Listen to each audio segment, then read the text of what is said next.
So I'm going to have to allow Welcome. something. Oh, wait, it gave you a pop-up there? It did. It gave me a pop-up. I had to give Okay, it permission. That was that is actually something that was cool. consistent with all the different devices too. I had to allow permission for all of them. Yeah, that's normal behavior, but Yeah. this is the first time I've heard that there's a pop-up to actually begin recording. I like that.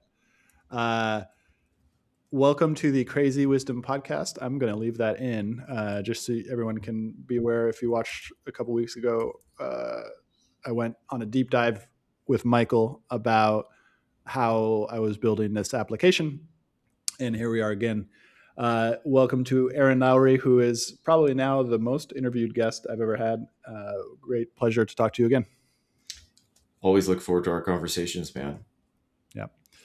So let's go into all the crazy stuff you've been doing. Can you talk more about your theory and your actual agents that you're building? Circulatory Fidelity did I get that right? Yeah. Um, I don't know. I always kind of I feel like the word theory carries an interesting kind of weight and connotation that I don't necessarily subscribe to. I'm trying to deploy um, my observations about gaps that I've observed in sort of methodical, rigorous type of mathematically grounded directions. Um, there's a term that C.S. Peirce used, and that it's mostly fallen out of use in our current lexicon. It's called abduction, and you can compare it to terms that we're familiar with, like induction and deduction. Um, and Peirce worked with triads pretty consistently. So three-part structures, all describing a similar kind of process from different angles that are, you know, unique and independent in their characters and qualities, and sort of self-referential in ways that are, well, triangulating. So I think there's a lot of that's a very powerful tool. And so abduction is, I guess, more, I don't know, it's more intuitive, I guess, than either induction or deduction. Yeah, working with less firm structures, right? More, one of the things that I kind of think about what I'm trying to do is catalog shadows. Um, because we often see effects of things that we can't actually describe and define and measure.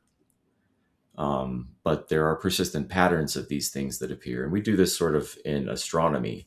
Hmm. We use light, and we use color spectrums, and we use wavelength measurements and all these things to gain information about these objects that are just incredibly distant, and um, to which we have sort of limited access about the information Hmm. that they contain. And, one of the things that happens with that is, like, you'll observe that there's a planet circling a distant star because there's a shadow that crosses it, and it just Hmm. dims just almost imperceptibly, periodically. And if you measure um, that duration and the times in between, and you correlate all of that, you can sort of discern things about, like, what's actually going on in this place that otherwise, like, I don't think it's necessarily obvious to a lot of people who don't take a great interest in something like that we can do that, even with these objects that are hundreds of thousands of light years away. So there's something like that I guess I would try to describe in what I've been trying to do. And it's, So, the shadow, uh, and this is a framework for all systems, basically. I would say that that's a little presumptuous, probably. It's Love it. something that it's a pattern that I've been able to begin to rigorously extend into multiple domains, um, where you find that there's established um, frameworks of thinking and taxonomies of language and um, disciplines in independent domains within Yeah. science, Okay. where um, they're built in a way that's what, scientifically robust, so that you can dissect them and see what is this built on, and what is this built on, and what is this built on, and what is this made out of, and like what are the function, like the component values of the skeleton that makes up these whole systems are what we would maybe describe as mature fields in science. It's been built up over time with observations and contributions from various people from around the world, and we make sometimes significant gains in some direction and in some leap and bound. Say like Einstein and relativity is one of these sorts of things, right? Like physics is established before that. It's happening. Newton has laid a groundwork that was revolutionary. Um, but then different people contribute to that as it progresses, and now we inherit a certain perspective that sort of assumes the uh, it sort of assumes that there's a robustness to this framework because it's been Mm. established sort of from a foundation and then built upon, and it's reproducible, right? Like patterns of reproducibility are our Oh, best access to something like truth. man, that's And interesting. so What were we gonna there's say? I think Yeah. I think there's a tendency sort of to assume that these are fairly well established, they're robust, and like, to be fair, we can now launch and land rockets and deliver things to space predictably, and like the process of describing the world through different terms of measurements and observations and patterns um, is super powerful. It's the way that we've been able to develop all of these systems of thinkings. Yeah, yeah, right, exactly. That Measurement one. tools that measure things, and you also like those go along with sort of the idea of equal weights and measures, right? It's like really fundamental that a gram is a gram is a gram is a gram, and everybody agrees on what a gram actually weighs and how that relates to a pound and an ounce and like all these different units of measure. Same with units of length of measure. um, all of our different types of measurements are more or less useful based on how universally accepted they are and adopted and agreed upon. So like consensus is actually a critical component of being able to have measurement systems. I think you can also see this in a much more lossy way in language. Definitions are critical to the process of communication, shared definitions, right? Because to the degree we share definitions, we can use words and they actually make sense to each other. We transfer information, right? The idea that I'm trying to convey is the same one that you receive, roughly speaking, Mm. and not completely distorted because you use these words completely differently. And so the thing you heard me say means something radically different than what I meant. And this is something that's, again, it's human language communication is a high loss protocol. Like it's not, Hmm. Hmm. um, there are a lot of things like cultural, um, uh, I guess, assimilation or this the process that happens when you're in really close company with the same group of people over a long period of time. um, the language becomes much less lossy because everyone shares the same definitions more broadly and more consistently. And like this is what happens within families. Like I have a lot of younger siblings, and between them and my parents, like we've spoken to each other enough and we use the same kind of, well, you've talked to my brother Kenny or Ken, right? Like when he and I talk, we can shortcut a lot of things that would be otherwise kind of maybe rocky terrain to work around between people that are less familiar. And so that can be an advantage oftentimes in communication. It's just higher resolution and lower effort. Both of those things are really positive. So I've been, yeah, I mean, I don't know. I've been I still haven't answered your original question quite fully. I don't think, yeah. so I don't want to just kind of meander, but there's a lot of threads. So, and I want to understand more, but you just open up a whole bunch of pathways that are interesting to talk about, including business. Business seems very much like family, but they're two different things. When you work with people, you spend a long amount of time with them. But then there's another aspect of business, which is I've been thinking a lot about, which is clients versus friends versus acquaintances versus strangers, and how those things resolve or don't resolve. And I've been learning a lot more about the not resolving part and just saying no. So um, the the stranger to business associate is really interesting because that's like business is the last sort of wild area, I would say. It used to be war and commerce. I would say war and commerce were the two places where it's sort of wild still. Now, war still exists. I'm not saying that war doesn't exist, and it's still very wild, but it's also inhuman. I guess business too has become somewhat inhuman as well. Do you have any thoughts there? And if not, we can go into circulatory fidelity.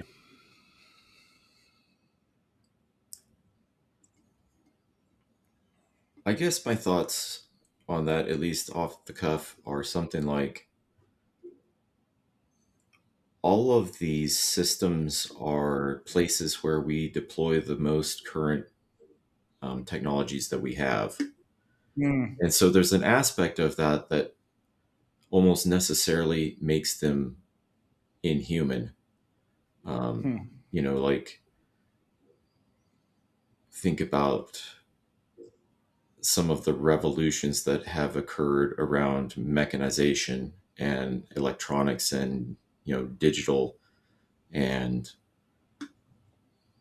that like those are just being progressively implemented in all of these areas, mostly in ways where we're just going to do it live. We're going to figure out what the effects are and the multi-order effects of all these things are after Whoa. the case. Yeah. So whether it's a steam engine, um, or say the internal combustion engine, or electric lighting, or the telegraph, or the radio, or the television, or then the internet. And like you can kind of just go through and you find that like now all of a sudden we've got algorithmic trading bots that maybe run a significant portion of our economy.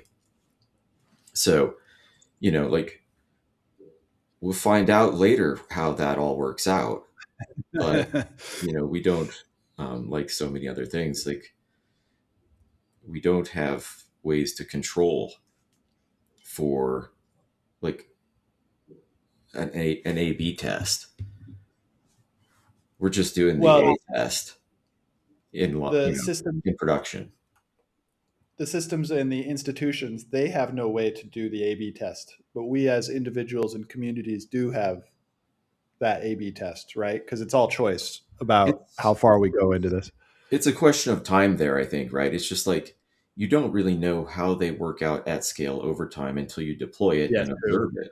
Yeah, And even yeah, then, like to go back to our earlier yeah. point, like it depends on how you measure it as well.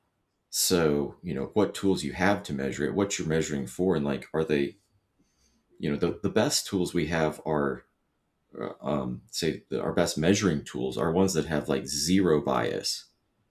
Hmm. Like there's no reason Wait, for them to have a bias, right? Think about the length of an inch or a centimeter or something like that. once we've Interesting. agreed at a consensus level about what the length of a centimeter is, like it's actually not in anyone's interest, if you want to be interoperable, to have your own version of a centimeter. Like it just, you'll be Except making for the it. French. Well, I mean, you can try it, right? Like you can do um, sort of what the French did after the Revolution with their time and their calendar.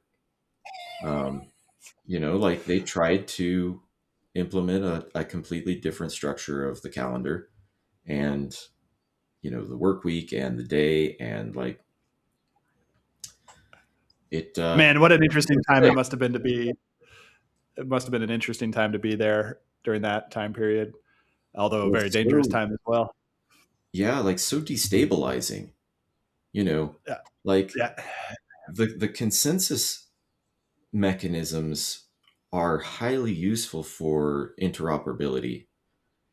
And, these are also connected to ideas like trust and, the amount of friction that's actually involved for things like trade and commerce and, you know, even things like transportation and all of this. Like there's all kinds of layers of um, implicit trust that we enjoy in, stable civilized societies that are the product of, basically everyone being on the same page, like a deep level consensus. It's like when you see a red light, you stop.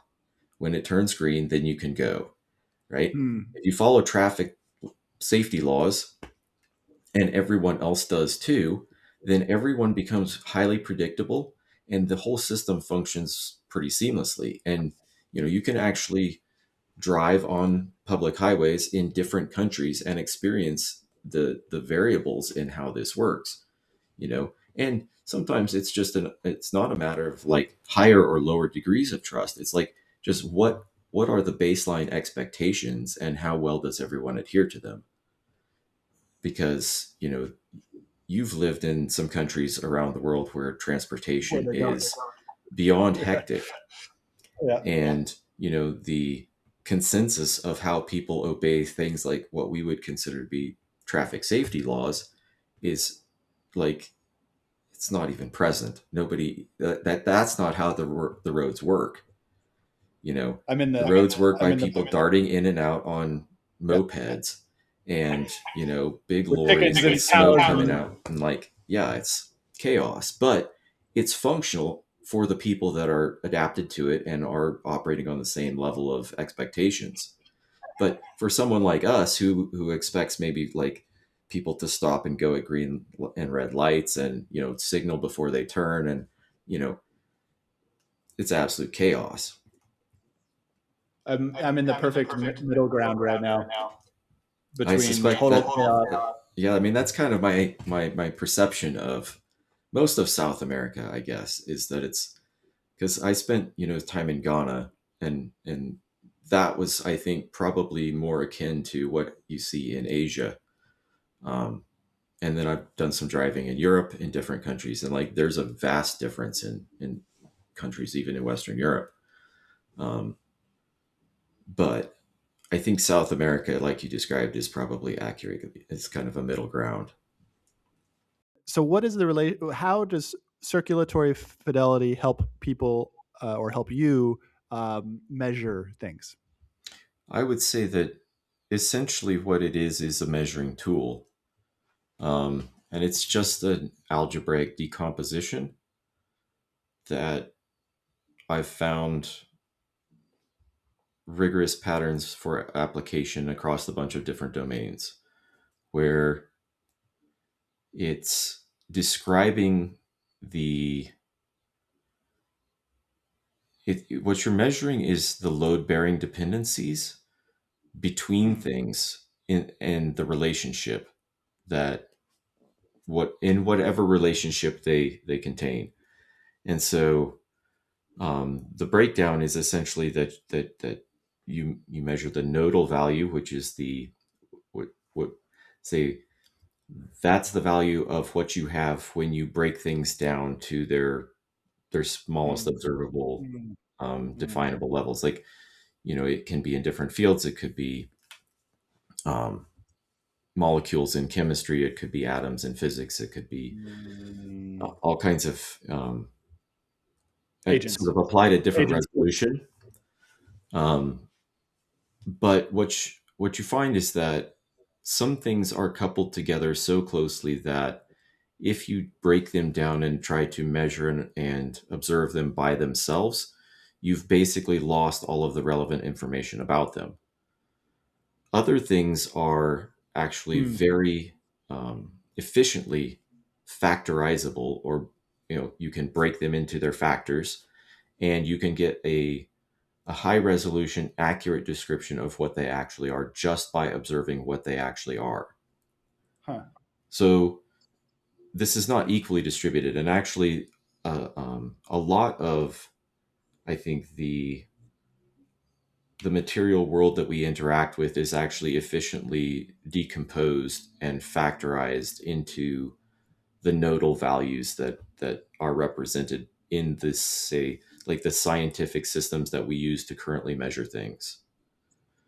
So That's cool. I would say that what I'm trying to do is not in contention with traditional scientific endeavor, but an accoutrement, or Yeah.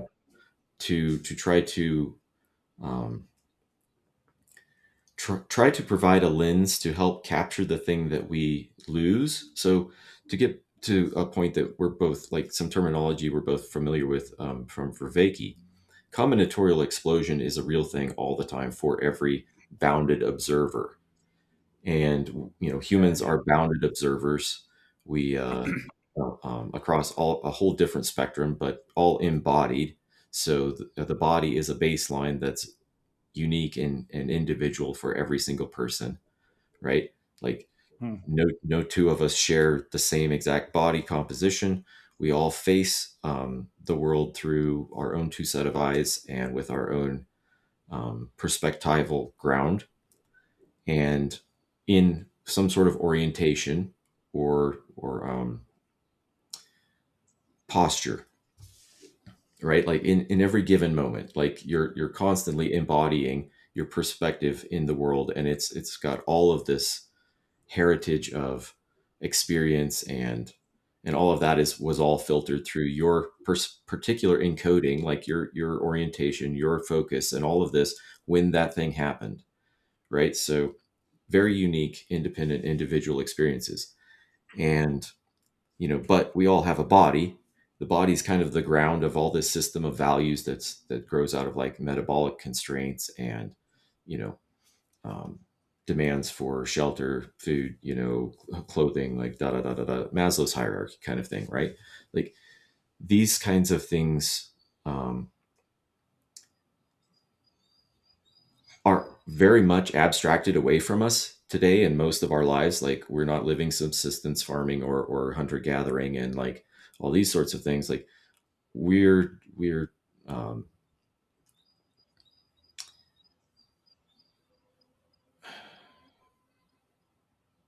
we're somewhat disconnected from a lot of the things that sort of give us our base emergent values and the foundation of, like, where the root of all of, like, our actual peripheral impulses are driven from.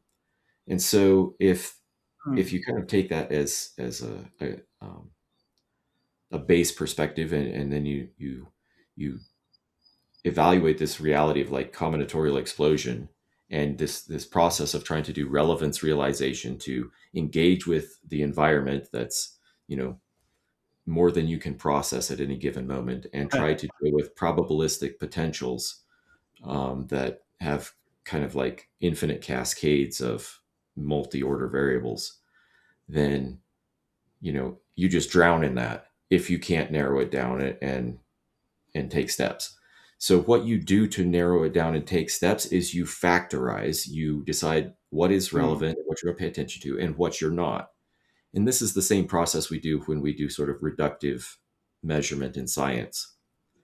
Like, we break things apart and break things apart until we get to kind of like the smallest measurable things, and like we define and describe them and we measure them with all the tools we have, and then we can show how they fit together with these other pieces to build them back up into the thing that we started from. um, and in a lot of things that's a highly accurate representation of what they are, and then you can begin to Mhm. work with them, right? Once they're defined and described, you can say you need a specific um, alloy. So you do some metallurgy, and you know that you need some nickel, and you need some you know zinc in there, and maybe you want a couple. Like you can work backwards from your engineered requirements to Hmm. your material properties to actually put to get assemble the thing that you need that will do exactly what you need it to do predictably, right? And this is what we do when SpaceX builds a rocket that they can launch and then land, and like you have to be able to have a really replicable, reliable description of the properties of the materials with which you're working, and say even like the physics and things like this. Like you need to be able to, your tools are only as reliable as they are replicable. Hmm. But Wait. you can see how reliable these tools are by what they're able to produce. Oh, I like that. Results. Oh, it goes back to the results. Results versus risk. This is I got from Jonathan Pritchard, who is a brilliant mind reader, magician who is teaching me sales, but the only one who I found who does it from a place of integrity, because so much of the 2010s was like, look at me, I'm a powerful man. You should buy my course, and then buy that course, then buy that course, and buy that course, and then left with nothing because it's all just fucking grifting, which is where we are now. So he's a great. He does. I didn't mean to go off on that total a rant, but Not wrong. so okay. So risk and results. So he gave this great framework of risk and results. He also gave me a great line, which I'm going to start using a lot more when I'm in a negotiation and somebody asks, "Well, can I get a discount?" And they don't give any reason or anything like that. And then I'm going to say, "Well, I need it more expensive." And rather than, because all they said was I need it cheaper. They didn't give a reason, they didn't do anything, and so I need it more expensive. And then afterwards, like, well, what results do you not want? What results are you willing to sacrifice in order to get you to that price? So results versus risk, because the other thing when working with other people in this business family thing that we were talking about is risk. You risk your time, you risk your energy, you risk your relationship, all these sort of risks out there. Have you thought about risk in terms of your um, framework? I think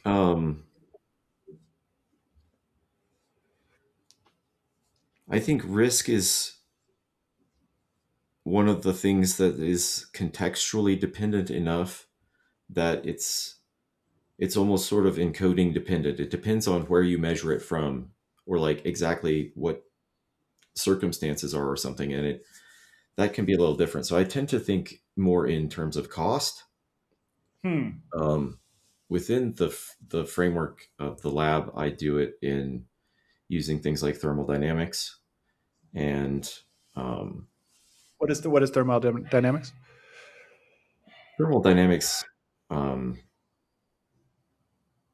is, I mean, what's the best way to describe that? Thermodynamics is one of the foundational fields of physics that deals with um,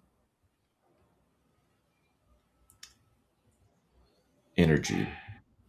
Like Hmm. fundamentally, I think that's it's such a broad and Yeah. foundational aspect of science that I think maybe that's the best way to describe it without getting into like specifically in the work I've been doing. It's using uh, standard observed um, thresholds and principles Hmm. that relate Hmm. to things like you know, metabolics and Yeah. stuff like that. Um, Because that. because one of the things you're talking about when you talk about relationships, right, is like whether they're in business or family or these different kind of scenarios, is that there's a cost to maintaining relationship. Hmm. Like keeping things together has a cost. This is almost a Chesterton's fence idea, right? Like, and this relates to thermodynamics because entropy is a law of thermodynamics, and it's just that things are falling apart, right? Like, there's a disintegration um, that's fundamental to Hmm. the nature of the environment, Hmm. and it's I think one of the principles that I'm constantly developing from is this idea that constraints are affordances, Hmm. um, and that limitations are actually the most effective. Like persistent limitations, laws like entropy in thermodynamics are actually a tool in a way that gravity is a tool, Hmm. right? Like, Whoa. gravity's holding you to the earth, and then the earth becomes a lever that you can build things Whoa. on and move things, right? And like, if there's no gravity, the earth is not a lever anymore. And like, imagine how much less leverage you have on your entire existence in that kind of, like relationship is really fundamental. That's the premise that I'm working from, is that actually Yeah. breaking things apart into pieces and talking about the pieces um, at some level of analysis is insufficient to describe reality with accuracy. And so, what we need to also take into account is the dependency in the relationship between them, the cost that's involved in keeping things together, right? Like, this could be, say, in the body, it could be represented in something like gap junction connections in bioelectrics, right? So, this is Michael Levin's territory, stuff that he works on. And um, he's working in this direction, I think, in a more rigorous way than almost anyone that I've observed. And it's like, you know, displaying these characteristics that have these sort of similar patterns, right? There's a cost for all of these distributed networks that actually afford the capacity of the body to be, right? Like, Hmm. this is a layer of what's required for the human body to even function, right? Are these networks that are um,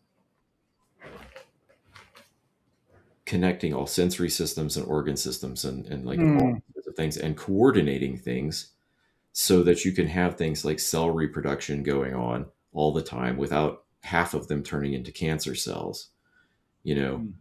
or something like that. And like the level of coordination that's required to perform these sort of tasks across distributed networks, right? There's a metabolic cost actually involved in maintaining all of that. And so I think cost in the form of energy is one of the most rigorous ways to look at like what are the relationships between things and Uh, like what does it cost to maintain them. Because I mean, you can see like if the supply of critical nutrients and minerals, vitamins, even water's a great example, right? Like if you deplete the body of water, it starts to break down in its relational connections between things because water actually affords sort of the substrate on, upon which all of these signals run. I didn't get that part. What do you mean by that? Well, the body is what, 60% plus composed of water, and Uh huh. water is a conveyor of electrical signals, Oh, whoa. Yeah, interesting. right? And there's minute electrical signals, you know, crisscrossing our body all the time in all kinds of directions, you know, performing all kinds of distributed cognition essentially. And Uh, um, yeah, interesting. these whole Wait, networks are maintained by different layers of regulatory forces, right? Or mechanisms. Because you have things like connexins that are in almost like a higher layer, a more administrative layer over the bioelectric gap junction field. Con- Connexions? Connexin, What is that? a connexin, Connexion. Connexion. and Never heard of that. um, these are say regulating things like um, voltage gating between gaps and measuring for things that are outside the patterns. Like these are the things that detect cancer cells and actually deal with them effectively and kill them when everything's working properly. Because those sorts of occurrences are happening all the time in tissue. Like tissue is a very diverse kind of landscape, and you have all these things where it's like, why does a cell decide? Why is this cell becoming a liver cell on a liver instead of a liver cell on your pancreas, right? Or how do these things kind of get their directive, so that they can self-assemble? This is something Levin is studying extensively, right? It's like how can you um, dissect this worm and then have two worms grow and both of them have two heads, because like these are essentially Hmm. programmable things in their research. So these are things you can affect and predictably kind of control. So, and there's, I mean, I don't presume to have any real um, understanding of exactly how complex all of these systems are and the different layers that are involved, because it seems to be um, very intricate. But yeah, there is always the this aspect where the load bearing dependency between the things is something that matters more or less, and the more it matters, the more it costs if you ignore it. So the tools that I've been trying to develop are for just measuring and discovering, like, what are the relationships between the things, so that you can kind of have a better idea um, whether it's safe to pursue the cheap factorization, which is just take it at face value essentially, um, or to do something like Okay, more cool. I got it. more expensive analysis. Because one of the things that you find, and this is described in different fields as something like synergy, but within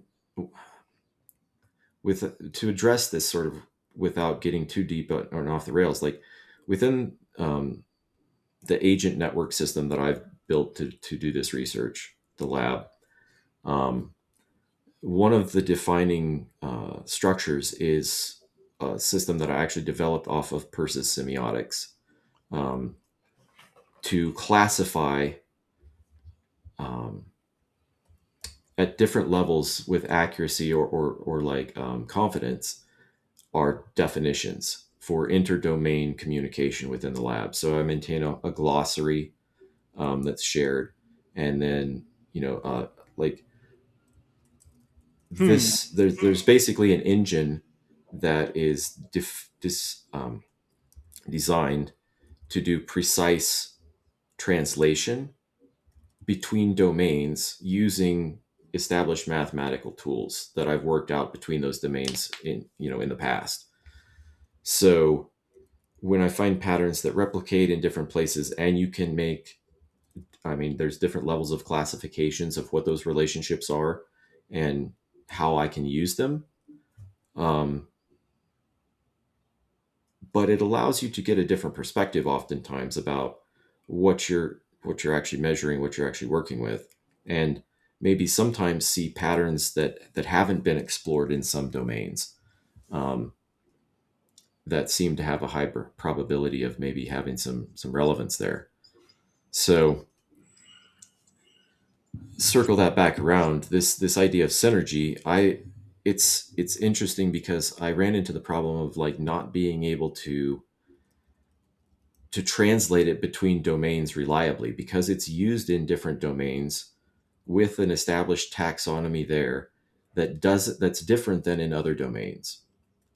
And so you have to, in order to interact with existing, like, say, scientific information in a domain, you have to adhere to their definitions. Hmm. But if you start doing that across different disciplines, and you find that the definitions are actually subtly different in these different disciplines, then you have a problem where the word starts meaning different things in different places. So then it becomes contextual. Hmm. The same, like a word like synergy, depending on where you use it, means a different thing. And then it becomes really difficult to deploy it rigorously. So this is a word that I actually had to coin a new term and then have a whole sub-index of lexical directives in my glossary to help piece it together. But What's the new term? complexity. Complexity. Nice. So So that idea is let that in this to just kind of wrap this up with the if you can just look at a thing from one way and learn basically all of the information there is about it and the relationships that it has, then it's cheaply factorizable. You can look at it from one side, you get almost all of the information about what it truly is, and you can use it reliably. But not everything is that way. A lot of things, if you treat them that way, you then discover that they have other facets to them that you didn't appreciate at first, and those facets maybe even cause them to fail catastrophically if you make it if you presume that it is only what it appeared to be from one angle. So the idea of complexity or synergy in sort of a this is algebraic Walsh-Hadamard structures is like you have to turn it and look at it from the other side to actually see that these two pieces are um, what's the right word? They're inextricably connected, right? They're actually completely load bearing between the two of them, where from this side, you couldn't even see that there's a connection between them. And so it looks like it could be this looks like it could be a zero from this side. But when you turn it this way, you discover it's actually a one. So, so that's increasingly difficult to discern at higher and higher levels of complexity. Um, it's one thing to do it in a simple algebraic form or um, decompose like a single molecule or something like that. It's relatively trivial, but to then evaluate something like a complex dynamic human system um, becomes, well, it's combinatorially explosive in a cost sort of sense, right? Like it's if you're computationally bounded, right? Whether you're a human or a computer or whatever, like you can only perform so much computation. And so you have to kind of choose where you deploy that, and you have to set up the terms for how you run it, all these sorts of things. Um, and if you just did, if you tried to do that for everything, you just burn out, and you'd drown in the infinite regress of that combinatorial explosion, right? Because that's really actually the environment that we interact with.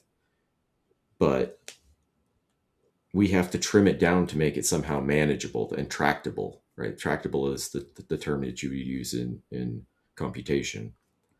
Um, and that's done by factorizing. You decide what are you going to not look at? What are you not going to measure? Like what do you think doesn't matter enough that you can ignore it? So that you can then focus on what you think matters so much that it's the thing to measure.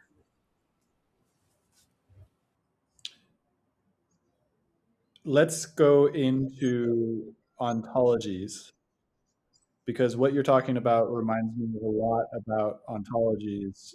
Ontologies, knowledge graphs, thesauruses, controlled vocabularies, metadata. This is all from Jessica Talisman's framework. She's been on the show a couple of times.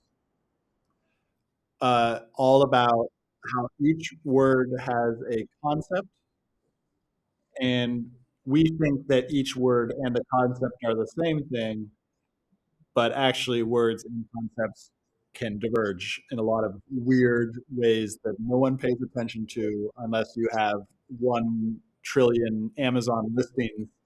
And Amazon uses ontologies to basically create knowledge graphs of the terms with all these things that I don't understand. What is going on there? Have you thought about that inside of your system? Yeah, it's the kind of thing that, I mean, I think you can. I think there's a. I'll say it this way. One of the things that I've seen when I see people kind of discussing it or using these kind of terms is like oftentimes, or what I should actually say is when I see people that are talking about pragmatic or practically deployed ontology, but aren't using that framing, right? Which is Hmm. often happening. It's like it's it can be either explicit or implicit in your relationship to the work you're doing, especially with, say, in the framework of AI and agents and, you know, like we were talking about earlier, harnesses, right? That you're deploying a thing that has an ontology, Oh, right? And interesting. it's a question like, do you recognize it as such and address it explicitly, or do you maybe, you know, I guess, ignore that fact, or maybe just not, like, if you don't recognize that it does have like you're building something with an ontology, then it's implicitly there, but you haven't described it or defined it. And so everyone who's doing anything like that, I think, is participating in or using or developing or deploying on an ontology. Now, whether that's their own or whether something like a borrowed or shared ideal or ideology or framework or whatever, like, I think that can go in a bunch of different directions. Mine particularly is explicit and um, intentionally structured and uh, Do you have a knowledge graph? constrained. Probably not in the traditional sense. Most of the sort of visual mapping and graphing stuff that I do tends to be things like Poincaré balls, like I've shown you, right, where you get sort of like three-dimensional representational um, perspectives of the relationships between different things. Poincaré, what? Poincaré, it's just a mathematical. I mean, it was a French mathematician.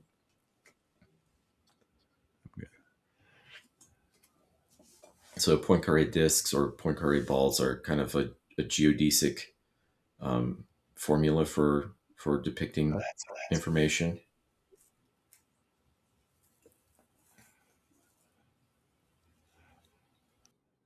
Spiral sink, spiral source, degenerate source, degenerate sink. There's a bunch of math terms. Um, Ontologies. How did you constrain your ontology? Specifically, I mean, the structure that I deploy in the lab is I have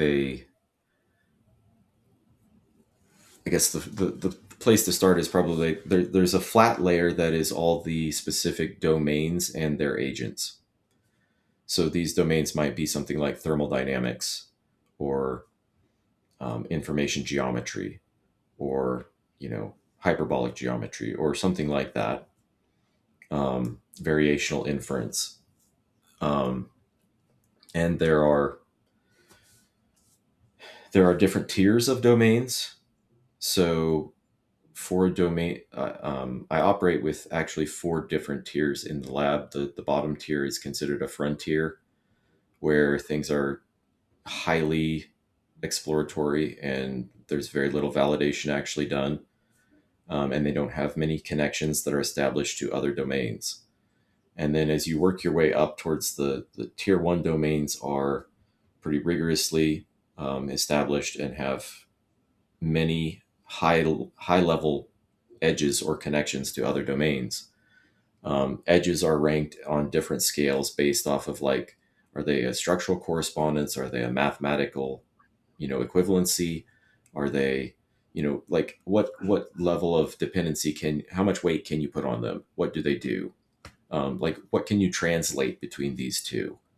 And so not all domains connect to each other, but all domains eventually do kind of through a whole network. Some are more connected than others at the top. Each domain has its own agent. The agents are created with a big five personality trait profile that um, gives you sort of a distribution of personalities. Um, these are all in the lab, they're intentionally calibrated for the domains they represent. So, say the cryptography domain, it tends to be sort of neurotic and sort of skeptical and sort of, you know, um, a good red team kind of asset. And the Boolean function domain is very good at recognizing disparate patterns and very creative. And some of these, so they each have a name. The agents, I just told it to give them all names that are easy to type and are a single syllable, and they're English. So when I create a new domain, it assigns a new agent, gives it a new name, based off of those. So there's rules for how agents are created. There's rules for how domains are created. There's rules for how we evaluate the connections between domains and the status of all these things. And so that's the flat layer. And then outside of that, I have three current agents. One is my administrative agent, basically the gateway agent. So it's the one that handles all the orchestration between the other agents. Often when I do research, especially interdomain research, I will assemble a panel of the agents, and so this is the one that orchestrates all of that and moderates panels and that sort of thing. Okay, I've got a great question because we got about 10 minutes left. Yeah. And um, you also build cars. We have discussed building a $500 car. I'm here in Argentina where there are a lot of people who specialize in restoring antique cars, similar to you. I've not talked to them yet, but I plan on talking to them. Do you use your agentic system to help you in car building or any other metallurgy or hardware or mechanical or electrical engineering? To a degree, because there are domains where I have basically defined testable systems, right, for a to test the hypothesis, Hmm. where it's a matter of building some electronic circuitry and testing something, or maybe building something mechanical. I haven't done a ton of this because, I mean, the resources kind of get demanding, but um, Wait, it what do you mean there? well, Resources? so I'll say something like I have a prediction in a certain domain Hmm. where I think that there's a principle that I've observed in other areas that could be relevant here and just hasn't really been explored or hasn't been discovered or hasn't been formalized. And so I can describe or define or engineer a test for that using things like electrical circuitry or different mechanical systems or things like that. So then I have to actually build the thing, and then I have to do the test, right? And I have to test it, under measured conditions, and document all the things, and like actually do research and testing. And then I have a capacity to actually have a feedback loop um, Hmm. for evaluating my predictions and making corrective inputs and that sort of thing. So I would say that very functionally exists. The Most of the work that I do is vintage cars, and the vast majority of it is um, to do with things like sheet metal and fabrication and um, machining and stuff like that, or things like wiring and all that are Hmm. relatively archaic compared to like what we deal with in modern automotive complexity. So when I do work on newer cars, um, or some of my own cars, or just fixing things for friends. Like I tend to use I don't use the lab. I mean, I use LLMs, but I don't use the lab necessarily for that kind of information. It's more scientifically oriented, and um, the one thing that it does do, I would say, is to get back to some of the agents that are outside of that flat level of the lab, is it manages its own website. So I built a number of pipelines that allow me to update the website as I perform new research within the lab, so that the website can reflect the current status of the work I'm doing Cool. and where it's going, um, and it does that in a way that's um, And what is the website? reproducible. Circulatoryfidelity.com. That's a cool software backend, and I like the website. Here, let me do the screen share here. So there's a domain and an agent that are specifically for managing that. Um, and then there are two other agents outside of the lab itself that are something like meta agents. Um, One of them is specifically in what I call the theology domain, um, and has a very explicit ontological ontologically defined orientation. Um, Relational primacy is kind of one of the things that is built in there. And so I discovered as I was, and this is actually fairly recent, I discovered as I was going through, and this is a persistent problem with LLMs, right? It's like despite all of these guardrails that you try to build, there's always an overfitting tendency, right? Like it's constantly happy to overstate or over presume or misrepresent or um, optimistically represent um, all kinds of patterns and connections and stuff. So that's something I've got all kinds of explicit safeguards to try to mitigate. But I ended up developing an agent that is also outside of the lab and is called the adversary, which I found like, I don't know why this didn't occur to me sooner, but like, this is exactly what we find in this, the traditions of our material experience in reality, right? Is that like things were perfect and then there needed to be an adversary.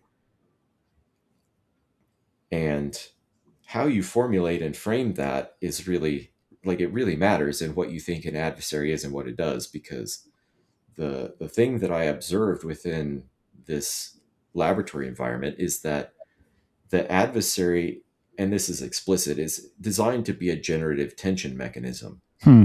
Like it's very explicitly supposed to be challenging all kinds of overclaims when I call it in. It's Oh, not, that's good.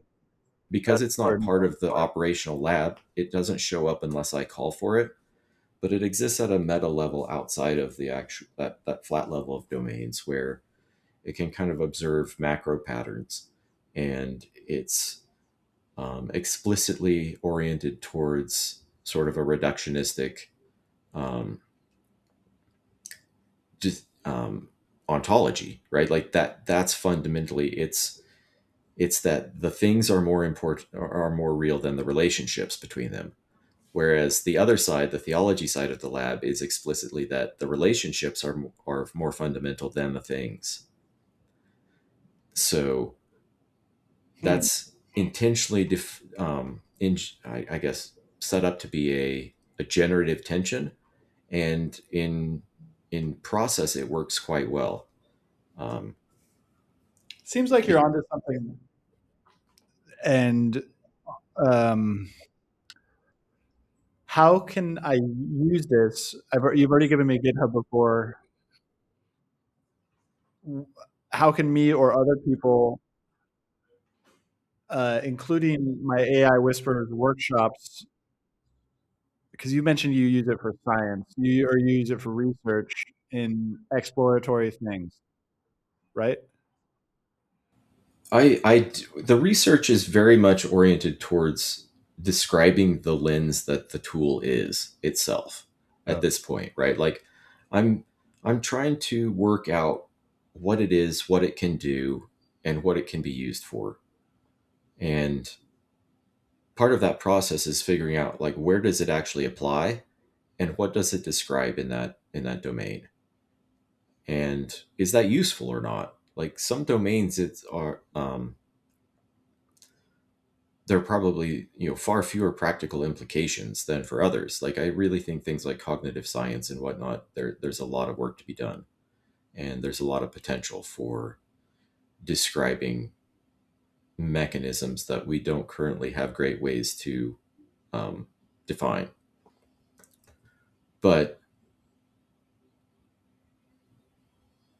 there's a practical aspect of, say, even the explicit ontological part of it that's constantly part of the work that I do day in, day out.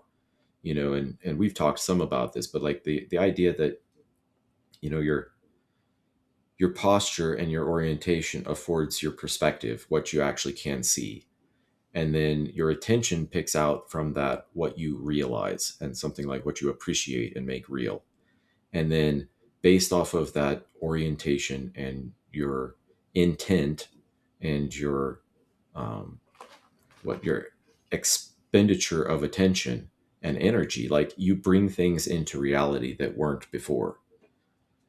Like, and I think about that when I think about something like the wiring harness I sent you pictures of the other day, right? Like there's not another one like that, and it only got to be that way because me and one of the other guys at the shop had an idea that we would do it that way. And then I put in 50 some hours of time wrapping thread around a wiring harness, you know, and the end result is what you see, but it's actually entirely a realization through that process of creation.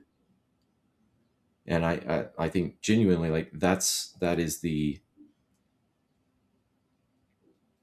that's I guess that's a posture I always try to maintain, one of participation, right, where I'm generatively engaging with the environment and the tools that we have and the materials that we have and things like that to produce things that are virtuous, right, that express things like truth and goodness and beauty, things that are well done, highly executed. And I'm fortunate to be able to work in a field where that's valued, and you can actually make a living spending 50 or 60 hours lacing a wiring harness because somebody actually appreciates it. Aaron. Oh, man. All right, I gotta stop. This has been a great episode. Everybody go check out circulatoryfidelity.com. Thank you so much.